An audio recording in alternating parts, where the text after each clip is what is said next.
علیمہ خان صاحبہ، یہ جو بزرگ علیمہ خان صاحبہ، یہ جو بزرگ آپ کے ساتھ موجود ہیں، یہ کراچی سے آتی ہیں، کیا کہیں گی؟ یہ دیکھیں آپ، یہ رات کے لیے آ رہی میں کراچی سے، عمران خان کو رہا کرو، عمران خان کو رہا کرو، کون بچائے گا پاکستان؟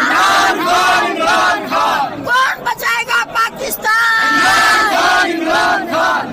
یہ وہی جگہ جہاں پہ آپ کو جو ہے وہ انڈا بھی مارنے کی کوشش کی گئی تھی۔ 45 ڈگری میں یہ آ کے ساتھ کھڑی ہوتی ہیں، ہمیشہ ہمارے ساتھ شام تک رات تک بیٹھتی ہیں، ان کو ہمیں بھیجنا پڑتا ہے۔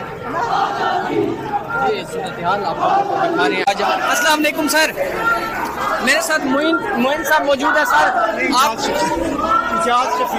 اجاز شفیع صاحب، یہ بتائیے گا، آج آپ نے کوٹ پہنا ہوا ہے اور آج آپ یہاں پہ اسمبلی کے ایز اے اسپیکر کے طور پہ جو ہے وہ یہاں موجود تھے، یہاں پہ اسمبلی لگانے کا کیا مقصد ہے سر؟ یہاں ہم نے عوامی اسمبلی لگائی ہے کیونکہ عوامی حقیقی نمائندے یہاں لوگ آئے ہوئے تھے، وہ لوگ جن کو فارم 45(7) کے تحت چوری ہمارا مینڈیٹ کیا گیا، وہ اصلی ہمارے 45 کے نمائندے ہیں، ان کی نمائندگی کرنے کے لیے آج آپ نے دیکھا کہ سارے لوگ یہاں پر موجود تھے، کیونکہ حقیقی نمائندے یہ ہیں اور وہ اپنے خان کی رہائی کے لیے اس وقت تک آتے رہیں گے اور ہم یہ اسمبلی لگاتے رہیں گے جب تک ہمارے خان کو جھوٹے بے بنیاد مقدموں میں رہا نہیں کیا جاتا۔ جب تک خان صاحب کو رہا نہیں کیا جاتا، یہ بتائیں، خان صاحب نے 27 تاریخ کو ایک جلسے کا اعلان کیا ہے پشاور میں، اس وقت پنجاب نکل رہا ہے؟ جی انشاءاللہ تعالیٰ پورا پنجاب نہیں بلکہ پاکستان نکل رہا ہے۔ انشاءاللہ آپ دیکھیں گے کہ وہ عظیم الشان جلسہ ہوگا اور وہ جلسہ ثابت کرے گا کہ اس پاکستان کا حقیقی نمائندہ جو ہے وہ قیدی نمبر 804 ہے۔